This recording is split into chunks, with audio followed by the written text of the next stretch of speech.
Hello and welcome back to another episode of league Talk, the podcast all about management, coaching, performance and all things League of Legends. My name is AJ, and on today's podcast we have a man who I've been working with for the previous split, professional top laner Zhergoth. Welcome, thank you so much for your time, buddy. I appreciate you coming on, but why don't you start off with a little introduction for yourself? First off, thank you for having me. No worries. My name is Benjamin Sanchez, known as Zhergoth. I play top lane for Barrage Esports right now. I've played, I think the most notable thing for this podcast is that I've played the competitive league for quite a while. So I started back in 2014, played until 2017, then took a year break, one and a half year, and now I'm back playing again. Yeah, because you also dabbled in a bit of Heroes of the Storm, right? You spent some time playing that game, and I think you were, were you playing professionally for that as well? Or was I was very close to. I played the game for like half a year-ish, and I got to talk with a lot of the pro players at the time. Like I was friends with quite a few of them. Some of them continued on, like after Heroes of the Storm, got killed, so to speak. They continued doing their thing, and I still talk to them in a while. But back then, I would say I was one of the better amateurs, so to speak. Like I played it for a very short time, and I got into it really quickly. And I would have continued playing that game, but I got killed. It got stopped, obviously, by Blizzard. When you say it got killed and got stopped, it literally they cancelled the game. They forgot about it. Gone. Is that what happened? Not forgotten. It was a conscious decision to just stop the competitive circuit altogether. Oh, mad. It was supposed to continue on, and I know a lot of people that had like insider info that it was supposed to continue in 2019, but they just pulled the plug at one point, and that's about it. It's the same as if Riot would say like, yeah, we're not doing LCS anymore. Holy, I didn't even realise. I assumed it just sort of like tapered out as viewership went down or something. They just ended up not doing it, but I didn't realise they just like, whatever, it's gone now, we finished. No, viewership was going up. Oh, Viewership really? was going up, actually. Yeah, but I think from what I heard from inside info, and this is conjecture, like this is not fact. They wanted like Overwatch League was making so many, like they needed to invest more, and they had like an esports budget. Like they have budgets obviously for development, but they also have it for esports, and they wanted to just the very little that they put into Heroes of the Storm, just wanted to put it more into Overwatch. So that's what I heard happened, so to speak. Interesting, because you and I, we know each other relatively well now. We've spent a good chunk of time together during this previous UK split, and one of the most interesting things and that I like to hear about from you is your career. Now, obviously, we spoke a little bit about Heroes of the Storm then, but you have had a lot of experience in this game. You said you've been playing professional league for a while now, but let's get an overview of your time as like an esports athlete. So maybe like from the inception of the moment you started playing professional League of Legends to sort of where you are now, really. I mean, like I said, I started back in 2014. I started on a Dutch team called Lowland Lions, where I got scouted at the time because I was highly rated in solo queue. This is like how everyone starts in League, right? You just get highly rated in solo queue, and people scout you out, and they figure out who you are, and they play with you. So I was really young at the time. Like for my at the age I started at, I didn't realize it until recently that I was really young. Like I was 16, I think. 15, barely 16. That's when I started playing my first LAN tournaments and events. That continued all the way through 2015, and then in 2015 I joined Mouse Sports in the Challenger Series as substitute top laner, where I shared scrim time with Binsu. Okay. I was mostly like we shared scrims, I would say, from my memory, like 20-80, 30-70, where he played like 80%, I played 20, around that. Like if there were six scrim games on a day, I would play 1 or 2. Fine. Which would be on average. And then in Challenger Series, I didn't get a game. I was supposed to, but I didn't. And after Mouse Sports, I decided I didn't want to be a sub. I wanted to be a starter. So I played on Exertus in the UK Premiership. With like my notable teammates were Special and Toaster, who respectively play on Excel, Academy, and Gamers Origin. I think it is. No, Vitality. No, Toaster plays on Vitality right now. Really? He used to play for Origin, right? Toaster? Is that the right player? Yeah. He played an EU LCS split with Origin, or not an entire split. I think it was half one. But he played with them. And then afterwards, after the UK Premiership. I think it was when my career when I got to my peak of performance and to when I got relatively well known was when I played on Baskonia with Aranea as a coach. One split in spring 2016, and then in summer 2016 I played on Giants with Samox Falco, Jandro, who coaches Fnatic. Yeah, Fnatic. He coaches Fnatic now, and I had Hero and Solius, who still play in national leagues if I remember correctly. And then 2017 I joined Fnatic Academy and Fnatic main team as like a analyst, strategic coach, so to speak. I mostly worked with Kikis, and then after I subbed in for their academy games or Challenge Series games at the time, I got promoted to main team sub and strategical coach, so to speak, like a combination role. And then in the summer of that year, 2017, I joined NiP as a remote / in-house strategic coach because I had a lot of stuff going on which I needed to go back and forth on. But I went to Berlin a few times, like a few weeks. I was in Berlin to help the team there, and then I talked a lot with the players and the coaching staff. I helped out there, and then the rest I would be doing remote work with the coaching staff and the players. Like I would watch their scrims and then talk to them through Discord or the chat feature of the League of Legends client. And in 2017, at the end, I retired. I just stopped doing anything league related, and I did Tears of the Storm in 2018. And now in spring 2019, I played on Sector 1 in Benelux, and now I played on Barrage Esports in summer. Amazing. Because the really interesting thing for me, and this is obviously from my background, a super interesting one, is while you're working for NiP, while you're working for Fnatic Academy, you're a strategic coach. But a coach nonetheless, positional, strategic, whatever the right wording is for that. But regardless, you were working with the likes of Profit, Nagne, and Shook on NiP, if I'm correct, as well as obviously the big names of Fnatic. Reckless was probably in there. You mentioned Kikis. But obviously, you're no longer a coach, which may go some way to answering this question. But what was your experiences like as a coach? Because it's completely different ball game to playing. But what was your take on all of that as a job role? I think coaching, obviously I didn't do coaching as in like the head coach stuff, which is very different from strategical coaching. Like strategical coaching, it comes down to only the game. I did do like mentality stuff, but that was mostly without practice, like without really learning for it or having an experience it, just sharing what I would think would work for the players. And for some players it would work sometimes. But what I mostly did is I would look at the game and I would just look at depending on what my job was for the week. Like I had weeks, for example, where my job was work with Kikis to improve his mistakes, or look at this specific mistake from bot lane or X player and try and improve it. And so I would have my job, and sometimes I would just look for my own stuff. Like I would just look at scrims and be like, yo, this is not good. Or I would look at the competitive games and be like, this is what's consistently going wrong with us. We should fix this. And this is how we should fix this. But overall, my experience as a coach, like as a strategic coach, it helps a lot if the players that you're working with are very well receiving. Like the player that received my coaching and when I worked with them the best was Kikis. Like he would always be open for it, always open for discussion. He would apply it very often, like very quickly. And then it's great to work with it. But there's also situations where coaching staff, as a coaching staff, you sometimes don't agree with stuff. Sometimes the player don't agree with you. And then it becomes rough.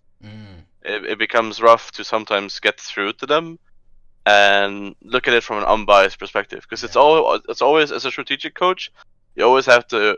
A lot of coaches and sometimes even players, when they talk to coaches, they fall into this fallacy that they think that the coach is always right, rather than the coach is there to facilitate discussion and to facilitate thinking, so to speak.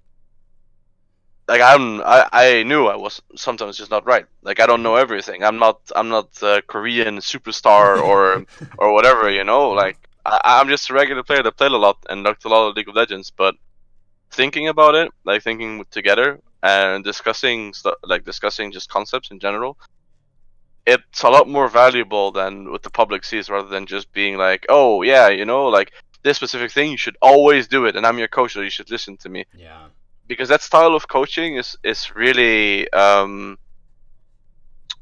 it's for some players they can't take it that well. Like they're rookies quite often, or less experienced players. They need this. Like they need someone to teach them the basics and how to apply specific macro concepts. But I think veterans or people that play for a really long time, or just in general, like not so much veterans, but just people that play for a long time, have been in competitive for a while, you need to facilitate ways for them to start thinking about the game in different ways. Like they're very rooted in how they think about the game, and then you just need to change it or to make them progress in it. And that's what you're doing most of the time as a strategic coach. Yeah, because the two sort of big coaching styles that are most interesting to me at the moment is CLG and is G2, right? Because they are polar opposites. You get G2, which is, from what I understand and what is sort of openly in the public through G2's own content, as well as podcasts that Grabs has been on, things like that, he very much takes on the role of a facilitator. So his players are infinitely more knowledgeable about their roles than he is. And more often than not, that's something that you're going to experience as a coach, right? That if you're the head coach, your players will know a lot more about mid lane than you, because they're the mid laner, you know? So that's one that's really interesting, and that sort of echoes that thought of facilitation that you talk about. But the other one is CLG, and that's the more of a traditional sports model, where they have Weldon as the head coach, and then from that he employs the specialists like Irene and those sort of people that can help fill the gaps of his knowledge. So I'm interested to get your take on that. This idea of facilitation, you said, works with veterans. What's your take on the CLG approach as well? Let's get someone who really knows how to structure practice, really knows how to get the best out of their players from a motivational, psychological standpoint. And then let's get Irene or, for example, Summer, who's their head of player development. Let's get those people to fill in the gaps of knowledge that I have as the head coach. I mean, it depends, right? Because for the facilitation style, like it heavily relies on your players knowing what they want to do and how to play the game, which is sometimes it escapes some people. Yeah. There are a lot of players that just grind, and they play the game, and they get this instinctive feel for the game. Like they're really good at the game, but they don't necessarily think that much about how to play the game. And I think those kind of players benefit a lot from a structured training regimen and just like teaching style, so to speak. Yeah. Teaching versus facilitation, or to some degree, like for the people that have been on like in the university, there's a lot of classes that have like these self-study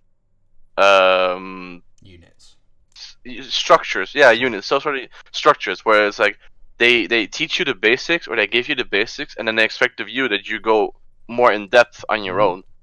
Because they expect that work to be done by you, and it's sometimes better that you do the work rather than being taught something that you figure it out yourself. So you develop this ability of critical thinking on your own performances or work, and you develop the ability to teach yourself stuff, and that's what the facilitation coaching is all about. Whereas the head coach teaching coaching is a lot more about we want to teach our players how they play the game, and we want to lay it on them how to play the game, and then within that framework they have room to grow or to do what they want. Like I think CLG's style, so to speak, is very, very defined. Like you can see it in their games when they play, that they have a certain style that they want to play. Whereas with G2, I mean, obviously G2 has a style as well in the games, but you can see they're looser with it. Like they're a lot more instinctive and just player focused. Whereas with CLG, you could clearly see like this is the game plan, and you're going to execute on it. Like there's game plans where you can obviously see our game plan is to get Ruin ahead and play for Ruin, and then their entire game warps around that. Whereas with G2, you don't really get the feeling that they have a coaching staff game plan, so to speak. Like they have a plan of how they want to play the game themselves, which is usually like Mickey X roaming, having very strong lanes and playing off of that. But it's not like they have this like composition where you're like, oh yeah, they're gonna camp Wonder, or they're gonna get Wonder ahead and then create advantages through top lane tempo advantage or whatever. You don't really get the feeling that they have a plan laid out like that.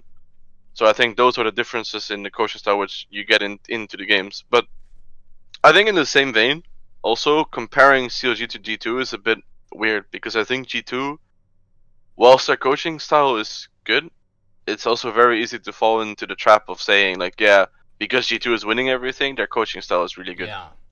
Because I think their coaching style definitely has flaws in the sense that against more structured teams, if they can match you on good days, so to speak, you're gonna run into troubles where you don't really have a structure in your game or a structure in the team that you can fall back on. You know, like you have this you can just say like, oh yeah, what's our plan? And this is our specific plan. I'm not saying that G2 doesn't have game plans; they will have for sure, but they're probably less elaborate than game plans that CLG set up with their coaching staff and in their practice. And I guess that sort of links back to the point that you made that G2, if they didn't have these 5 players, probably couldn't play like this, you know? I wonder how much, if you just took out one of the players or took out 2 of the players, would we still have this, like, laissez-faire grabs that was like, yeah, man, we just draft and then they go into game, they know what they're doing, so let's go with it, you know? That's, I think, a really interesting point as well. I mean, at one point they switched out Mickey X for Promiscu, and they didn't look. I mean, obviously, I like Promiscu. I coached him on NiP, and I think he's, comparative to public opinion of him, he's definitely underrated in that sense. Yeah. Like, I think he can be a really good player who sometimes has weird strokes. Like, he has these weird issues that he needs to fix, and he knows them as well as anyone else that has been on a team with him. But I think overall, he will probably definitely be like a top 5 support in LCS or LEC. I'm sorry, if he played. But I think G2 looked a lot worse with Promiscu than it did with Mickey X, and I think that's based like that synergy that's built up, and based that their game style revolves a lot around just having winning lanes all the time, like having really smart players and really good players in that sense. Like that's what a lot of their style depends on. And when they swap one out, like it doesn't ruin the synergy, but it mixes it up, and you have a slightly worse player on support, which is a really important role in competitive for their style specifically. Yeah. So I think there's weaknesses in that sense that if you switch out a player, that it becomes a lot worse. Whereas if you have like the structure approach, where Promiscu at scrim for a week, and the coaching staff is like, this is how we do it, study it, follow it. You know, it would probably give like it would probably still be worse, but it would give better results comparatively to the other coaching style. At least that's how I feel about it. No, really interesting. Really, really interesting. One of my big wonders, and maybe you can weigh in on this quickly, is the idea that you speak about G2, most of their game plan revolves around winning lanes, right? Having strong lanes that the players can then just go and beat their opponents, right? What happens, this is figuratively speaking, and obviously it's just you coming up with some ideas, but what do you think is going to happen when they come up against people that are equally and can match them in those winning lanes? Now, we saw a little bit about on MSI, but you know, how teams differ, how players get better, does differ an awful lot through the splits, right? So I'm interested to see what you think at Worlds specifically, when Caps comes up against someone who is his equal rather than someone that, you know, hasn't been playing as well or isn't as good as him. What's your take on that? I mean, last year at Worlds, Caps was on Fnatic, obviously, not G2. But Rookie handed his ass to him. Like, Rookie really did beat Caps quite hard last year at Worlds. This year at MSI, it was looking quite different, but I think it's also a result of the overall team being good. Like, overall, just every single player in each role could contest other roles. But I think in their games against, if you look at their games against SKT, for example, like they won one game off the fact that it was the first time that they pulled out the pike against Jizz, and then they punished Khan, which I think Khan is the not per se the weakest player on SKT, but definitely the most exploitable player on SKT. So they made smart use of a weakness on SKT. Like, you can't take anything away from G2 in that sense. But I do think you can take away from G2 is when they had their series against SKT, not the group stage game, but the series against SKT. They had this one comp that was very game plan focused. It was like Vladimir, Jarvan, mid lane I don't remember, and then like it was a relatively scaling bot. I think it was Kai'Sa with something else. Sure. And you could just see that the team couldn't execute that well if they didn't have these strong lanes and these strong champions and these strong ways. And obviously in competitive right now, in general, any team that doesn't have a strong lane to play through or can create advantages somewhere it's really hard to play a competitive way because just Mm-hmm. scaling doesn't work up anymore. You can accelerate the game in so many different ways. Mm-hmm. But in general, there are teams that get away, especially recently. A lot of teams that get away with like very heavy scaling and then having one lane that can anchor the game, their team comp through early game. Mm-hmm. And I think if SKT has to play these anchor comps, which rely a lot on having a game plan and executing around it, they become more exploitable than when they play their own style, which is just this boss of the walls aggression, just Yeah. go all out. Like I think some of the games that really impressed me in G2 in this specific split, like in the LEC split, not MSI, Sure. was the games where they were playing Kled and how they were utilizing the Kled so well to just accelerate the game like infinitely. Like they were not playing through top; they just had a Kled, and then when the moment came on, they just turn on and it's engage after engage with the Kled. Yeah. Yeah. You can just see how that specific style fits G2 so much better than when they play like Vladimir or Victor top or whatever. And I think most of their losses are when they play these more scaling reactive champions than when they Sure. play these proactive all the time. Interesting.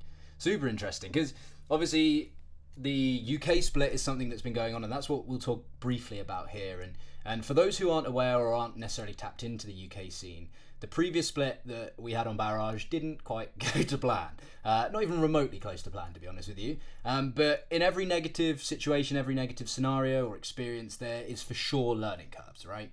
And this is something that, as a veteran, I think you can pick up on better than a rookie player, right? What have I learned from this split? So the question is that really, what in the previous split have you learned? Whether this be in game, it could be out of game, or even something personal about yourself. You might have found out that you are really, really good under pressure, or maybe that you're not as experienced as you thought you were in top lane matchups. Absolutely anything. So what's your take on that?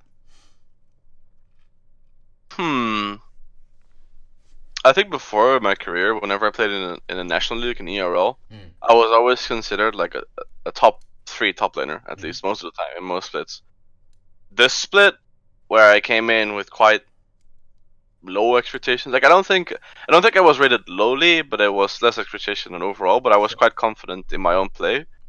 When the split went this way, it wasn't as much learning as reaffirming certain concepts and just reinforcing them in my mind. Where I think practice, like having a practice style and having an idea of how you're gonna play as a team from the start was super important because I think one thing that we really lacked as a team was just overall direction and identity. It was like we had what people expected of us was a team style that was like they're gonna play through top all the time. Yeah. Which for the record, I think in any competitive game, if your sole strategy is to play through top, I don't think playing through top is the right strategy in any competitive League of Legends game right now. Because I think top is a role that can anchor the game like really hard. Like you can get through early game if you play through top, but it will never solo win you the game because it's always the role that has to create pressure on the map. It doesn't really execute that much on it.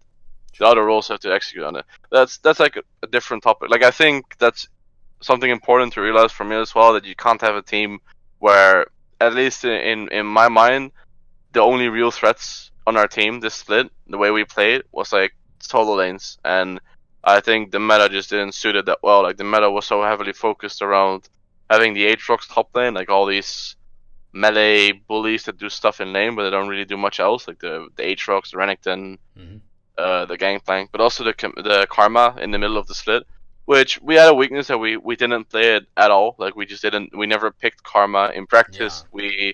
We played it occasionally, but we didn't feel like it fit our team very well, so we dropped it relatively quickly. And there was a lot of times where we played against these kinds of Nico as well. Like Nico and Gnar, we played against them. We played against Nico once in UKLC, we played against Gnar twice. And we just noticed that when they play these neutralizer champs and you have to counterpick them, you need a specific playstyle to counter it. Yeah. You need to play well against it. And we didn't execute that well on it because, like I said earlier, we were a team whose identity was going to be like play through top, but we didn't execute on it well. We didn't execute well on it at all. So we never really got to anything. We never amounted any early game plays or any early game to anything with our team comps and in our UKLC game. So we fell behind every single game, and then it was an uphill battle all the time, and it just resulted in not much. And the lesson I take away from that is that I need to create better plans on the team and better ideas of how we execute on games and how we win games specifically. Not so much how we play games, but how we win games is really important. Yeah, I think that's a really admirable trait, though. You know, the one of the things that frustrates many people, whether you're professional or not professional, is something that crops up in solo queue, and something I would presume crops up in professional play as well. Is it can feel like you are so dependent on the other 4 people on your team, and this is the perfect solo queue thing. Is like when you're 4-0, yet your bot lane 0-15, right? Regardless of that, I think it's admirable that you can look at a situation like that and go, actually, from all of these failures on this split, and I think it is fair to call it a failure, I don't think that's unreasonable, for these failures that we've had in this split, I can actually take something from this that I can improve on going forward, you know, and have this idea in your head that maybe if you do X, Y, and Z, some situations will be solvable, if not solved by doing that. So, yeah, it certainly takes, as I said, maybe it's a part of your veterancy that does it, or maybe it's just the fortunate mindset that you have that has allowed you to do that. So, admirable, as I say. But sort of despite this split, and I'm sure previous splits you have been considered a veteran player. I'm sure it's not just me that considers Zhergoth as a veteran, you know.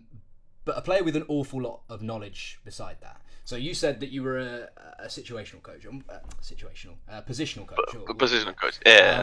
And I didn't realise, when you said positional coach, I just assumed you were only coaching top laners. So this is something new for me, that you were coaching, it was a bot lane thing, it could have been a mid lane thing, it could have been macro rotations, it could have been anything. So what is your take on this? And obviously with the knowledge that you do have, but thoughts on your experience as a veteran player and what like veterancy really means to you and how that can be or might not be beneficial in the long term and the process that go alongside that. Because it could be a blessing or a curse, you know, because you know so much when things don't happen in scrims and you're like, how in God's name are you not understanding that? A hypothetical scenario, you know? I think veterancy as a teammate, as a player specifically, if you're a veteran, it doesn't always mean that you have to be the smartest player on the team or like the best player on the team. It just means that within a team, you have means and you have experience in handling team situations and handling specific situations in the game. Like for example, one thing that I did a lot as a rookie is I would shout at teammates. Like I would be extremely over the top angry when we lost. I would be extremely passionate about the team, and then I had a veteran back then. Like I had someone who was really experienced in being in a team who would like constantly talk to me and explain to me how you're supposed to do that kind of stuff. So as a veteran, it's also important that you know how to foster situations within the team where you can discuss things freely, because you won't always be winning. It's a competition. Yeah. Like there are situations in any competition where your team is just going to play bad. There isn't much you can do about it. Like there might be external factors, there might be internal factors, but there are just moments where you're just not going to play well. And then when you're a veteran, you should be able to deal with these high highs and low lows and figure out a way how you're going to continue working, how you're going to continue keeping people motivated, and then work towards the victory.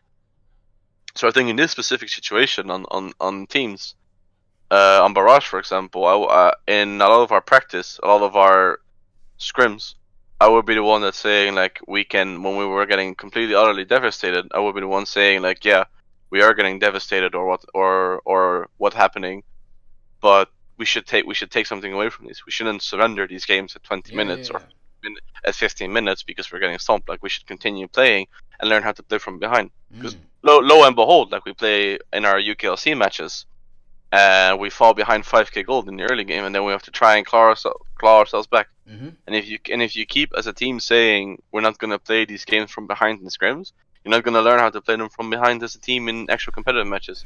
So as a veteran, you should just be saying like we have to remain calm. Like calmness is super important. Like calmness is super important in League of Legends with an asterisk next to it. Yeah. Like you need people who are passionate and motivated to win games. Like you need people who are shouting like go go go go go when you get a pick, or you need someone in the team that's able to shout when you get 3 kills. That's able to shout we go Baron now as 5.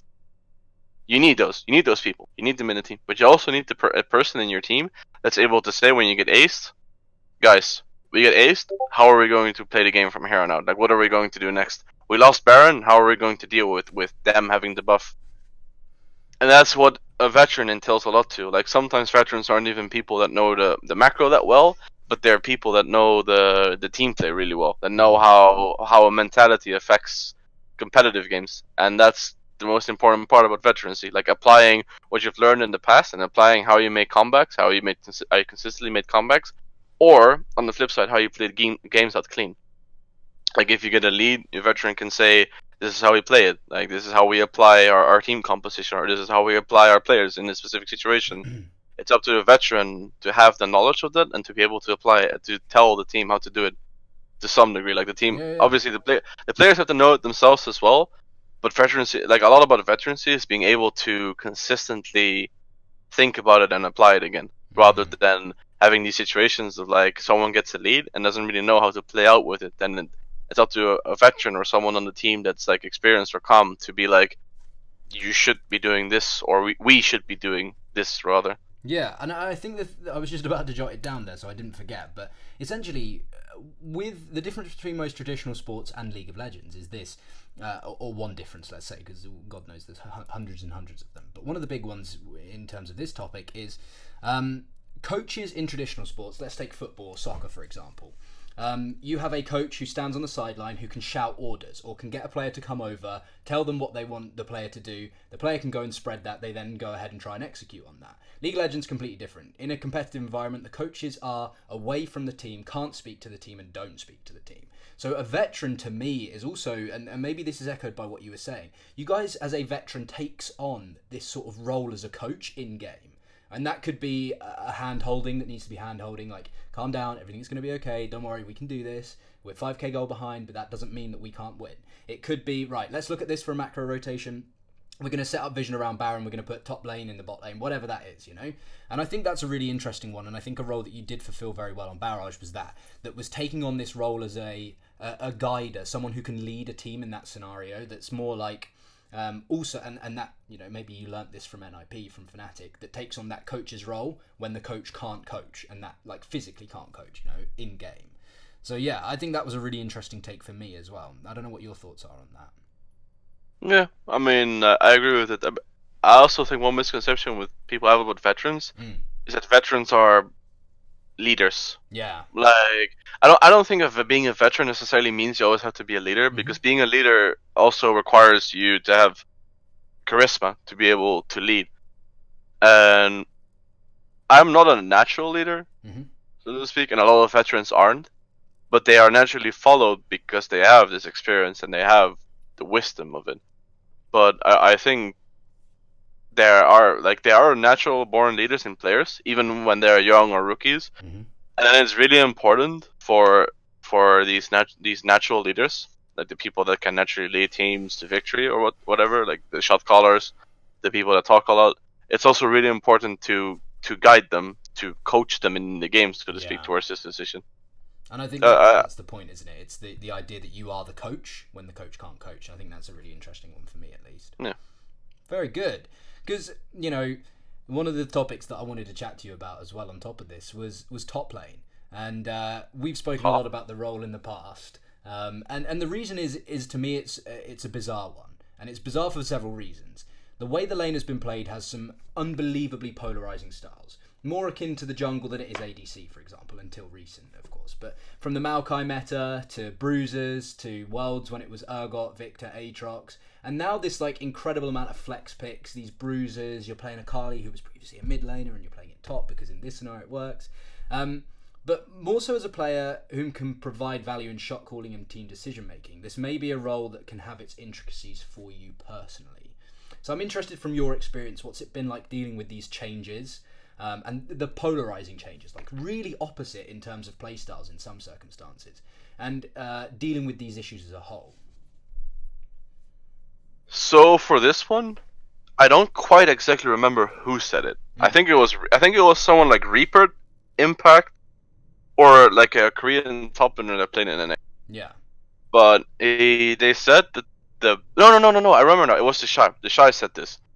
Basically, a top laner greatest skill is versatility and adaptability.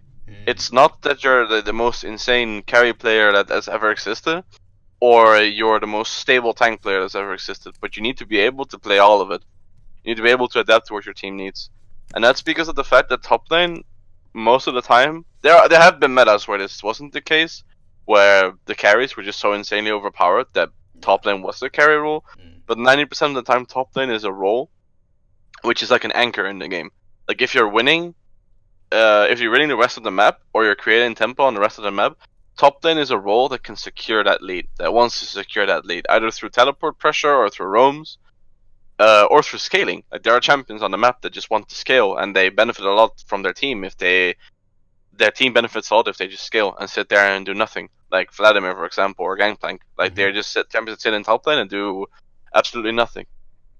But I think overall, like all these changes, it's rough as a top laner, like specifically when you're starting out, to constantly adapt to these changes, because it happens quite fast. Like it happens really fast all the time, where the playstyle just shifts from one thing to another. Like we went from purely mages on MSI to very recently, top lane has become entirely bruisers, like entirely bruisers. Like Aatrox, Renekton, Gangplank, Camille, Gnar just becoming the staple of top lane right now.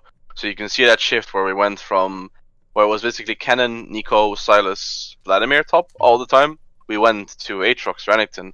So you can see this really quick shift in playstyle, and it's really important for top laners to stay on top of that, to be constantly evolve their champion pool in a way where they can use these meta changes to their advantage to some degree. So as a top laner, versatility and baseline game knowledge is very important. Like I think more important so than other roles. Whereas AD carry, like I think for me, AD carry is the role that requires the least amount of adaptability. Outside of like the last year, there was a patch or a while where they completely screwed up AD carries and everyone was just playing mages and bruises on bot and assassins. That was rough, but for like in that degree, they deserve that, to have a change at least once in a while. Yeah. Sure. Just half a year of something else, and then they get their tools back because but yeah, I think top like AD carry is the role that requires the least amount of not game knowledge per se, but adaptability. Whereas just purely if you specialize in one style, which is like playing this AD carry role, where you're either extremely lane dominant and the team fight dominant, or you're this staple AD carry that just farms all game and plays team fights well, you will always succeed with that as an AD carry. And the like if you the better you specialize in these specific roles, the better you will be as an AD carry. That's just the truth of it. So expertise is the name of the game for AD carry. Whereas with top lane or jungle, the roles shift so much in terms of what's meta partly because of there's more polarizing matchups in these roles. Like for example, if a champion like Aatrox becomes meta, Aatrox is very, I mean, not recently because he's been quite overpowered for a long time. But if he was a bit more down to the regular level, he has very polarizing weaknesses in the fact that he can get beaten really hard early game. Like Fiora and Renekton right now beat him really hard, and there are range champions that can just stay outside of his range and never allow him to begin this drain tanking damage machine that he is. So these roles are very polarizing in their matchups, so they shift a lot of the time.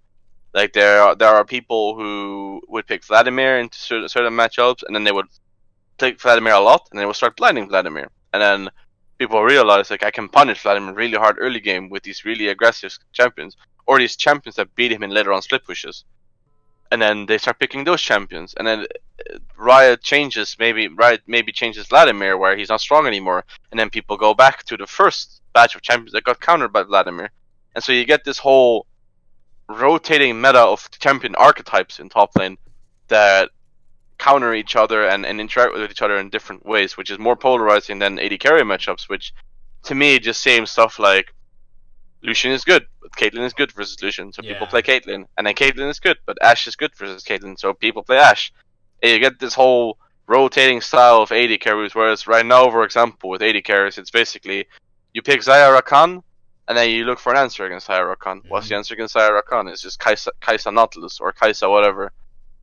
And then people play Kai'Sa Nautilus, and you're like, what can bully Kai'Sa Nautilus? And you're like, I'll just play Lucian Yuumi or play Yasuo Yuumi and just scale. Like it's very, very set in stone and very paper scissors on bot lane, because the AD carry is a consistent factor in this one. No one's going to really out of their way to step away from the AD carries, which I think AD carries are an extremely broken, fundamentally role right now. Like just their items are so strong, Yeah. and the champions themselves don't really like they rotate. Like recently, for example, if I look at the stats, like it was recently, I think it was Ezreal. Ezreal was really strong, and you had Varus being played quite a lot, and you had Corki in mid, and Sivir, for example. Like Sivir was played a lot, and now you have Xayah and Kai'Sa being the best two bot lane champions on the map in the current state of the game. So the archetype doesn't change. Like the specific character changes, but the archetype doesn't. Like it's not like you're going from marksman to mage to bruiser on bot lane. Like it's just marksman all the time with specific tanks or enchanters with them that synergize well or that are strong in the meta. Whereas other roles, they require you to be so versatile, to have this access to these specific champion pools, because archetypes do counter each other most of the time. Like bruisers are very heavily countered by mages, and they like lane bully mages specifically. Stuff like the Cannon, the Nico, like they don't really get off the ground that well against those kind of champions because they need a lot of like bruisers are champions that need a lot of gold for their builds. They have the most expensive builds in the game, which Trinity Force often being staple for them. Maybe item as well. TML items are generally very expensive. Starrock's Gauge is also very expensive for the stats it provides.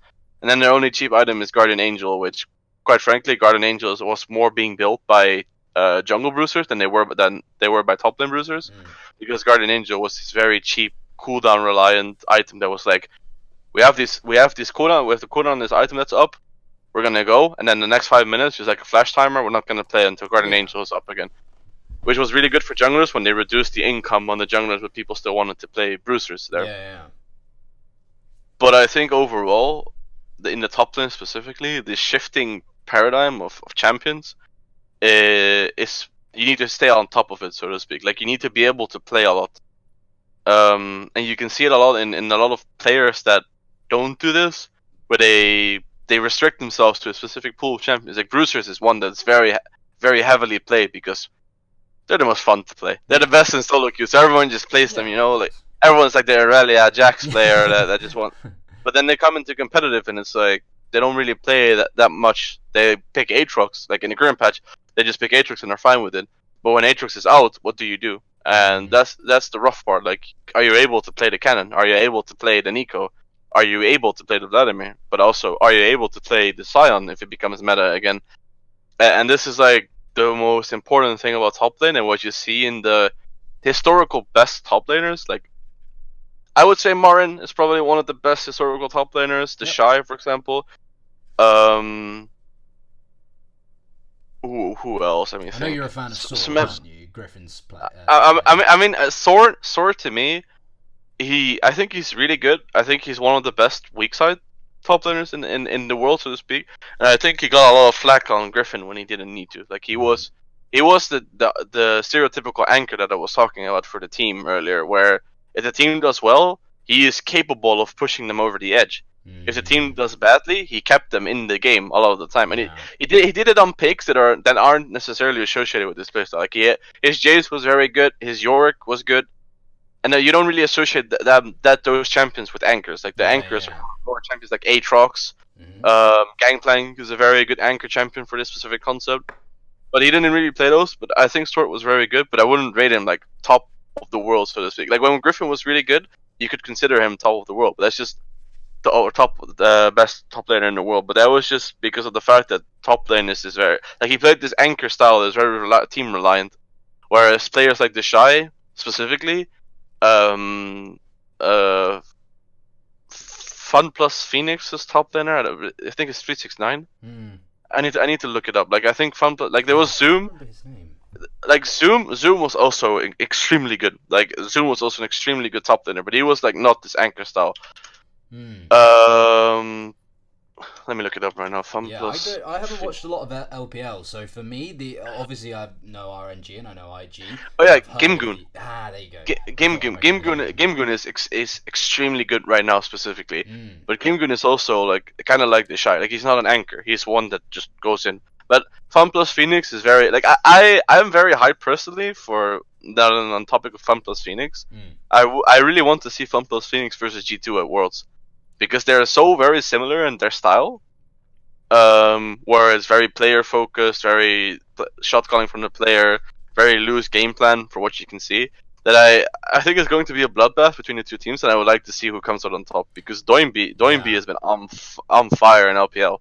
Yeah, it was interesting because now that you've said that, it reminds me one of the more recent, I think the most recent Euphoria, one of the podcasts that Riot produces for Europe and the LEC, they had Grabs on, and Grabs literally was saying, if we play against FunPlus Phoenix, I worry that this is just going to be a dogfight where every skirmish, every fight is taken all the time, and it just descends into this madness.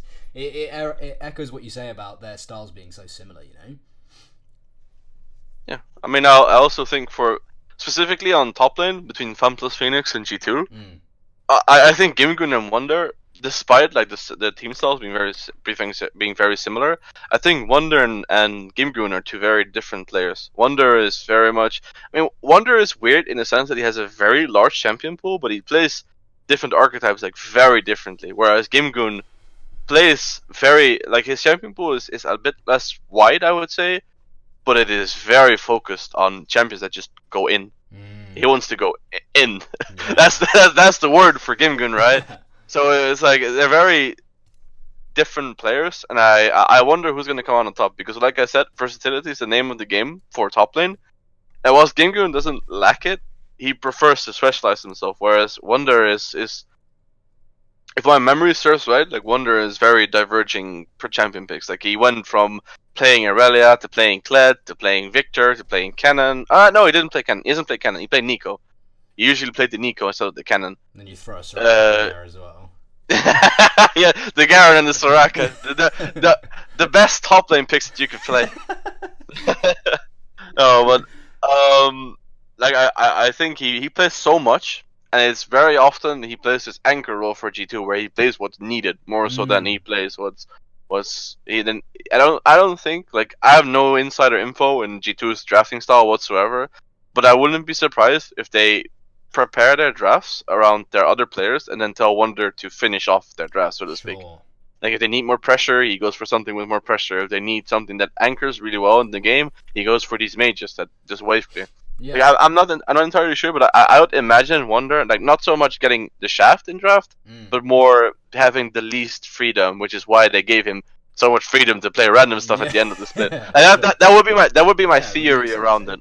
Yeah, it for sure makes sense. The point on versatility is so interesting for me because obviously, and I keep bringing it back to traditional sports in everything that I talk about, but the reason is because it's a point of contest that you don't see anywhere else. The point is, in no traditional sport do you change the weight of the ball that you're using.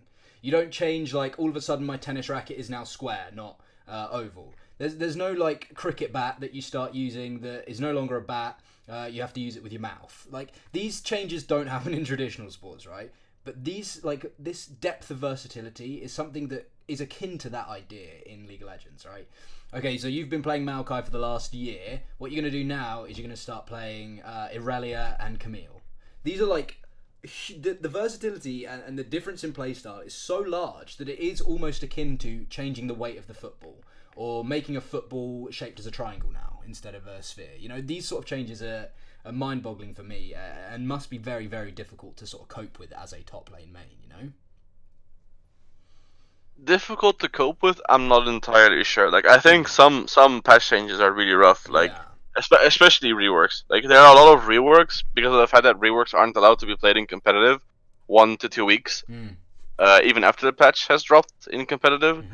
It sometimes creates these really awkward situations of, like, there's a champion that's entirely gone from the game now, and there's a new champion that has entered the game, and that often creates a situation that's really low. Like the Mordekaiser rework was, quite frankly, no offense to Riot, but it was shitfest.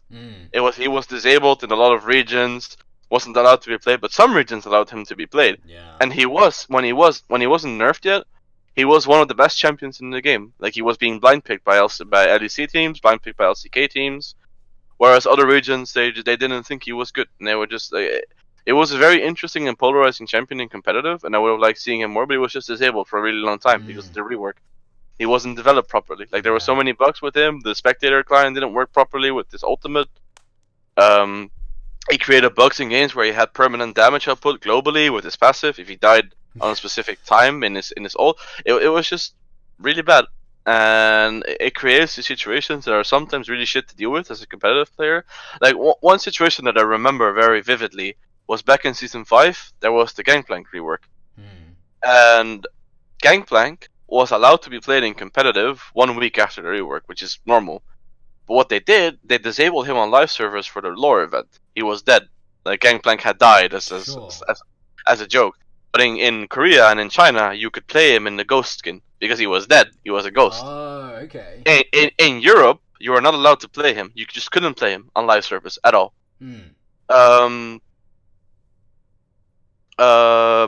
You couldn't play Gangplank at all on the live servers in Europe, but he was allowed to be played in competitive. So Wicked, yeah.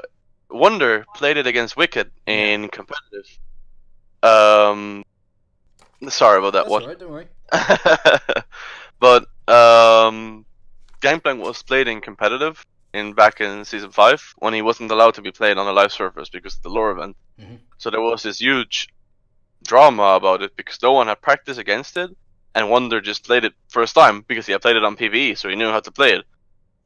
So it's like these reworks and changes to the game are not handled very well sometimes. And in regards to patch changes specifically, or just the meta changes on top lane, like obviously you need to stay on top of it, and like you said in traditional sports, changing the weight of the ball. But in games, it's slightly different in the fact that the role you play doesn't really change. It's just the champion that you play, like how you execute it. And in that sense, I don't think the changes are that heavy. Like obviously there are competitive top laners in history that have completely fallen off or became gods just purely on the basis of the metas. Like I think Smep, for example, was one that benefited a lot from stuff like Irelia becoming really good on top lane because it's one of his better champions. Smep was a Riven player. His cannon was insane. But when it came to champions like Renekton, for example, Smep has never really like been that good. Or when it came to tanks, Smep wasn't really that good on it. So it's like, and the Shy, for example, the Shy is very versatile, but he is a player that primarily plays carries, so to speak. And when you get to these more supportive roles on the team, you just see that he doesn't have the same impact as other top laners. And when I say the word impact, you have to think of the NA top laner that up until recently just couldn't play carries. The team just couldn't execute on it, and he wasn't this Worlds, wasn't it? Where he really showed up for that. I mean, you mean last year Worlds? I don't remember. I don't remember that much how he played at yesterday Worlds, but I watched a lot of LCS recently. And like this split, he has been able to play the Aatrox and the Jace and stuff to a decent level. But the split before it was, it didn't look good. Like all of their losses were when they picked stuff like Jace or Akali on top, and he just didn't look good. And even now in the finals against Cloud9, it's like it gets to a game 5 scenario, and what champion do you find that Impact is playing? He's playing Shen. It's for his team, and like he's just a player that prefers this supportive playstyle, prefers this tank playstyle. And so when the meta is so very heavily around carries, that's when he's at his weakest, so to speak. And it's just like in that way, the meta affects a lot of players. Like for me personally, I always prefer bruisers and mages over tanks or assassins more, that kind of stuff. If that's ever meta on top lane. So in that sense, yes, it affects players, but I still think as a competitive player, it's your job and to be versatile and to just work on it if you're not. So in that sense, that's just top lane. Just the way it is, unfortunately. Well, look, the last question that I sort of have for you before we go to the standard last question for all guests is one that's sort of a bit closer to my world than it is to professional play, you know. And working with you, one thing that I've seen is a huge amount of progress in your health or your exercise journey. Put it like that. And I want to pick your brain and I want to get your opinions on what this like truly huge change in lifestyle has done for you and what that journey has been like. Because to start a journey like that is the hardest part, in my opinion. The first step is the hardest, and continuing it on is also difficult as well, you know. So what's your opinions, what are your thoughts, and how has it been going on this journey that you have been going through?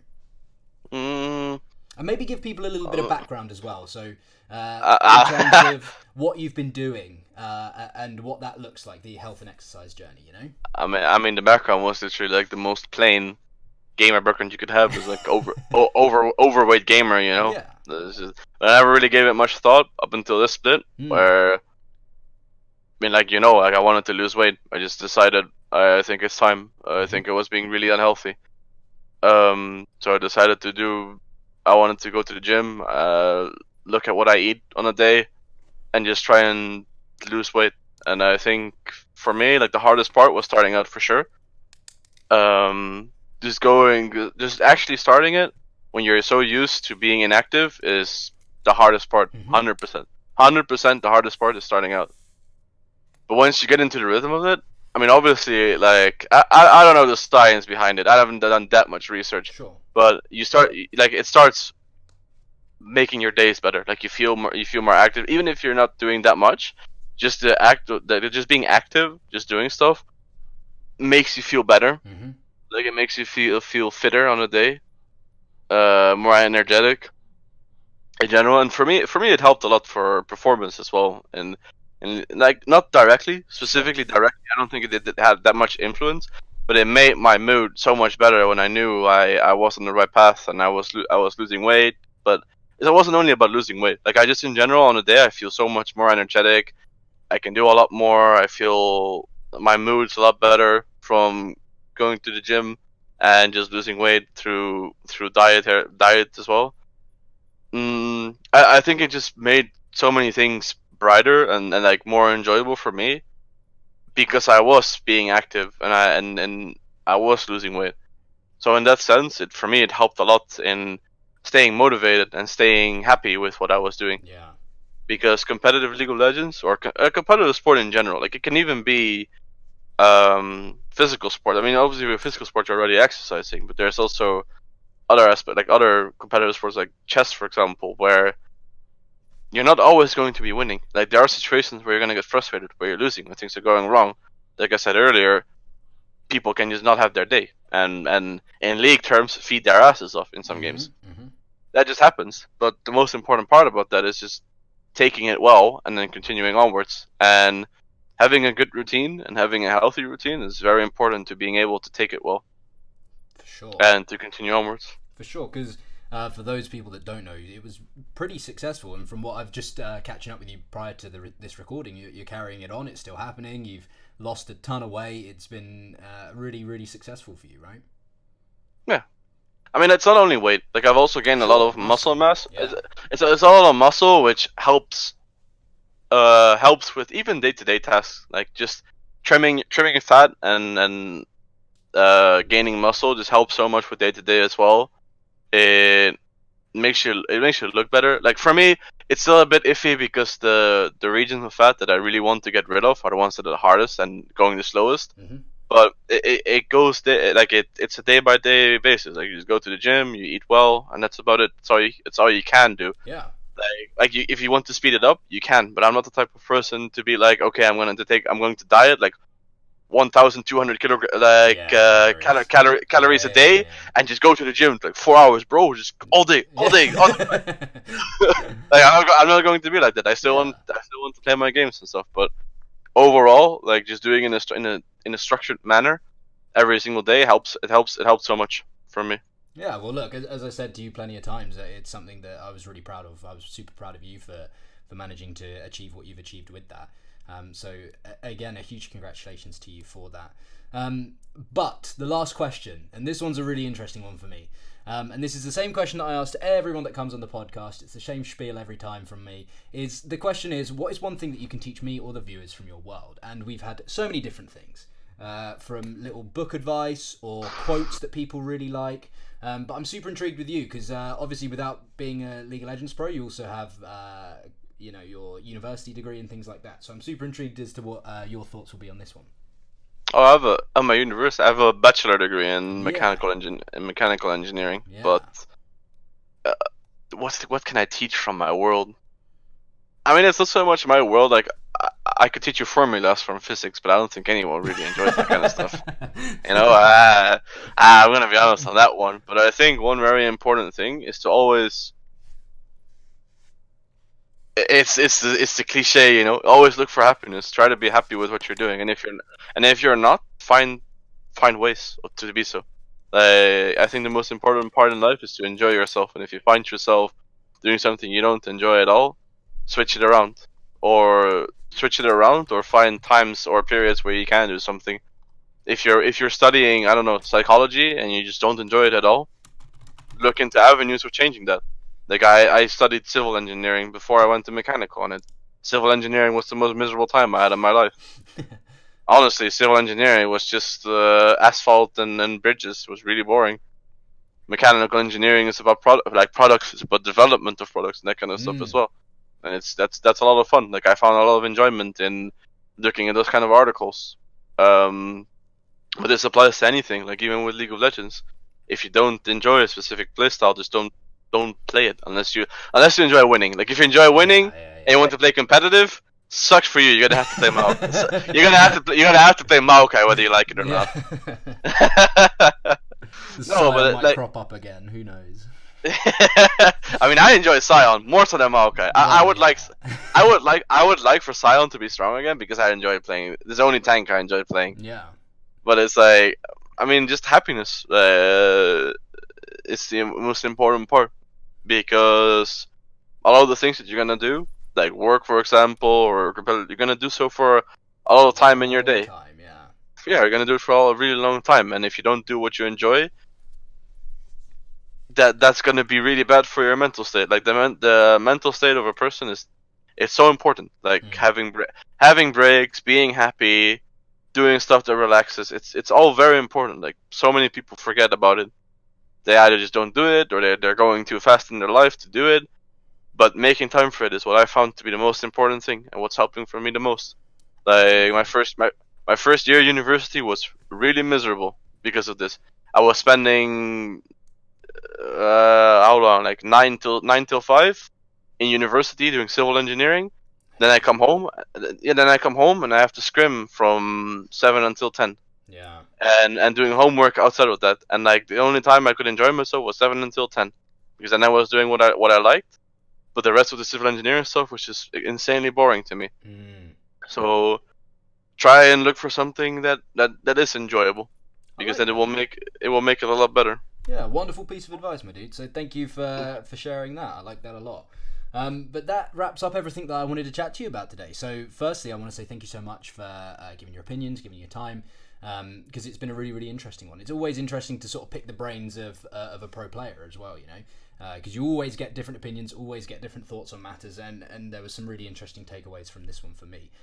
So yeah, thank you so much for your time. If people wanted to get in contact with you, they wanted to find you, they wanted to follow you, where's the best place to do so? Twitter. Yeah. But I don't really do that much in terms of content. But if they want to get in touch with me, like I'm always open for discussions or questions or anything. They can find me on Twitter at Zhergoth. Yeah, that's mostly about it. I don't really have a Facebook or a YouTube or anything. I have a Twitch, Zhergoth1, but I don't really stream that much on it. I might stream in the future on it, but that's all. That's like streaming for me specifically. I'm a very competitive person. Yeah. I don't think people would enjoy me complaining about stuff on stream. So you know, I'll just keep it to Twitter as Zhergoth. Perfect. So if you're watching this and you want to find that, check the description below. Whether you're on YouTube or any podcasting platform, the description will give all of the links for Zhergoth there. So if you have watched this episode or listened to it, whatever you're on, thank you so much for being a part of it. I really appreciate your ears and maybe your eyes. But Zhergoth, thank you so much to you, and I hope you guys have enjoyed this episode as much as I have, and we will catch you on the